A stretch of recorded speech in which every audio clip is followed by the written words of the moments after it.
Have you ever imagined carrying a huge bag of cash, reaching in to grab a handful, putting it on the counter, and telling the shopkeeper keep the change? It sounds like a dream of wealth. But in some places in the world, people have to use wheelbarrows or even trucks to carry money just to buy a loaf of bread. Not because they are rich, but because if they bring less, they will not be able to buy anything at all. There's so much money that nobody even counts it. They weigh it instead. Extra or short, it does not matter. When money loses its value, everyone becomes a millionaire.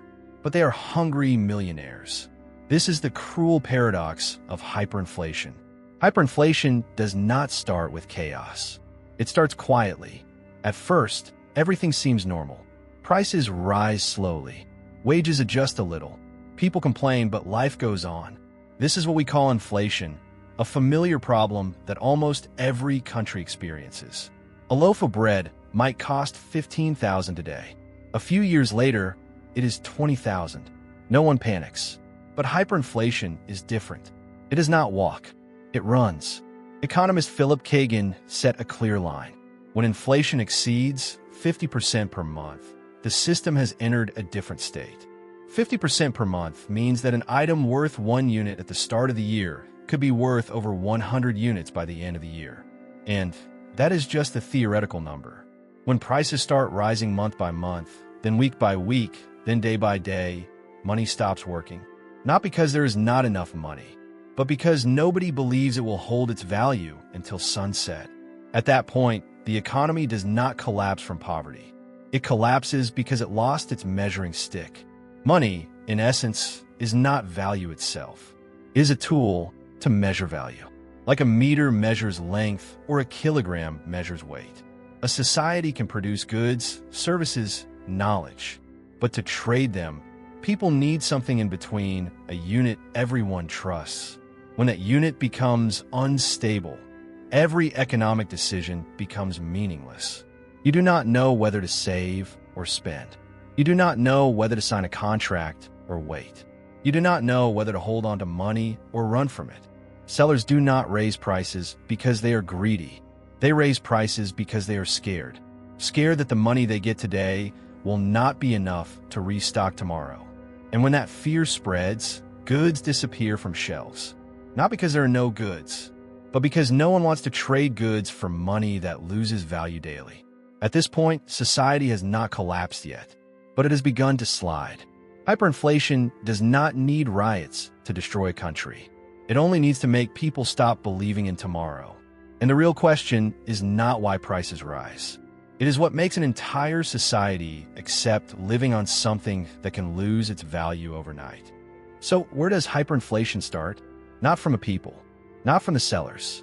It usually starts with the government. When a country spends more than it collects, it has a few options.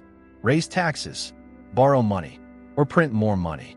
Raising taxes angers the public. Borrowing money means paying interest. Printing money seems the easiest. Just a few numbers on a printer. No one feels the pain immediately. At first, it does not cause a big problem. The government has more money to pay salaries, build infrastructure, or give subsidies. The economy still works. People still buy and sell as usual. Everything seems fine. But the problem is this: new money is created, but goods do not increase correspondingly. More money, but the number of loaves of bread is the same. The number of houses is the same. The liters of gasoline are the same. And when too many people hold money to buy the same limited goods, prices start to rise. At first, slowly. Not many notice. But if printing does not stop, prices do not just rise. They rise faster. At some point, people realize something simple. Keeping money in hand is a bad decision. Today you can buy 1 loaf of bread. Next week, the same money buys only half a loaf. Then why hold money? People start spending immediately. As soon as they get paid, they go shopping. Not because they are greedy, but because they are afraid. Afraid that if they wait a day, the money will lose value. And when everyone spends quickly, the spiral speeds up. Prices rise because more people buy. Rising prices make people more afraid. Fear makes them spend faster. Money runs. Prices run after it. And the whole system starts to lose control. At this point, trust begins to collapse. People no longer trust the currency. Sellers no longer trust the price tags. Workers no longer trust next month and Oppo's wages. Even contracts lose meaning. You sign today, but tomorrow the number on paper is meaningless. When trust disappears, people turn to more real things, goods, foreign currency, gold, or anything that cannot be printed by pressing a button. The national currency stops being a tool of exchange. It becomes an obstacle.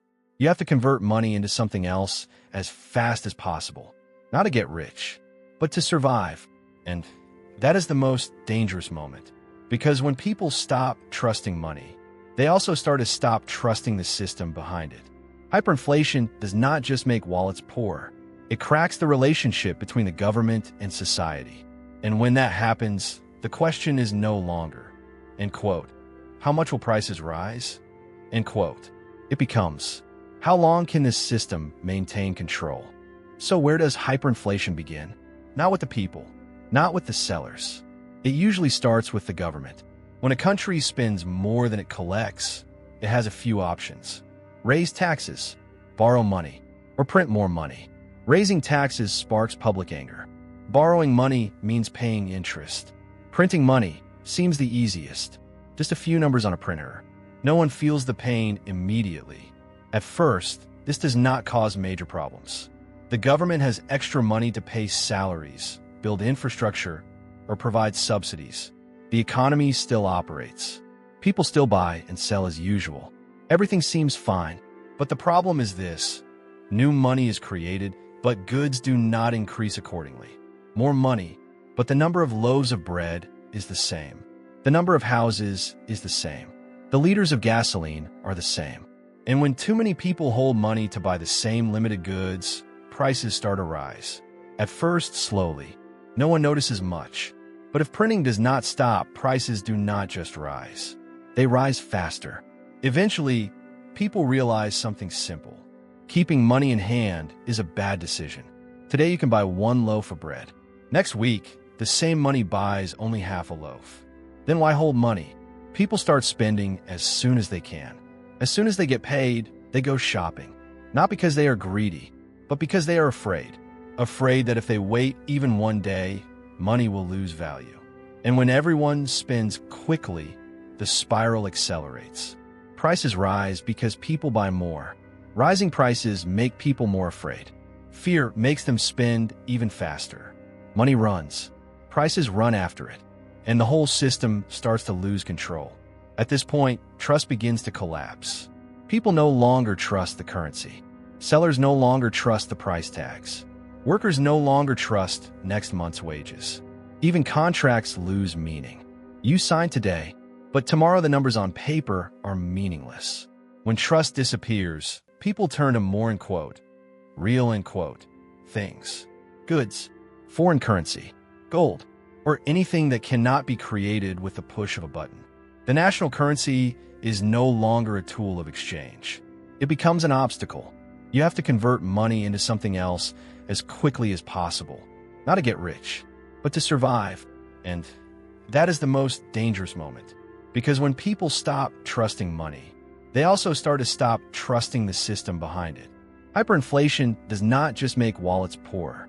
It cracks the relationship between the government and society.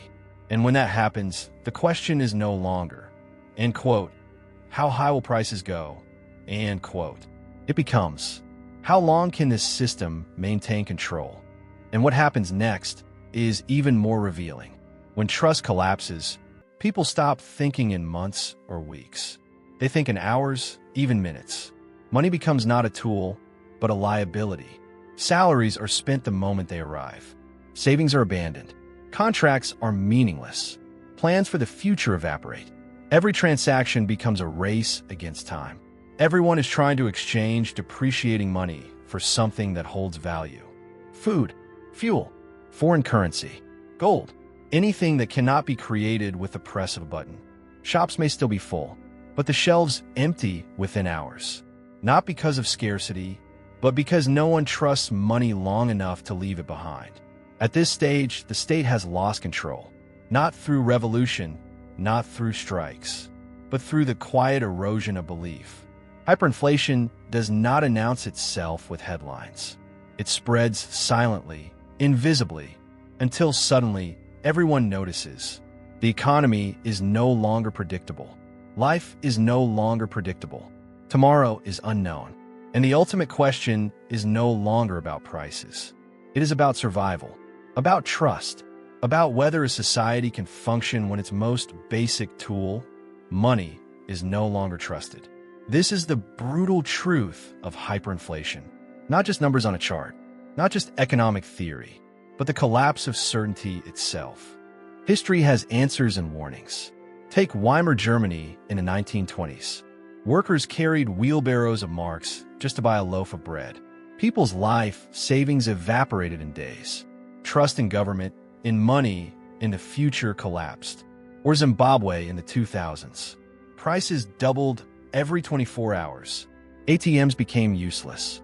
Citizens turned to barter, foreign currency, anything that retained value for even a moment. Hyperinflation is not just a number on a chart. It is a lived reality. It is the quiet terror of watching your hard work become meaningless overnight. And there is a lesson here. Money is not wealth. Money is belief. When belief fails, all the structures built on it crumble, regardless of laws, contracts, or good intentions. Hyperinflation exposes the fragile truth beneath modern economies. That trust is the most valuable currency of all. So the question remains not about interest rates, printing presses, or fiscal policy, but about faith. What happens when a society stops believing in its own money, its own future, its own institutions? And the answer, history shows, is never gentle.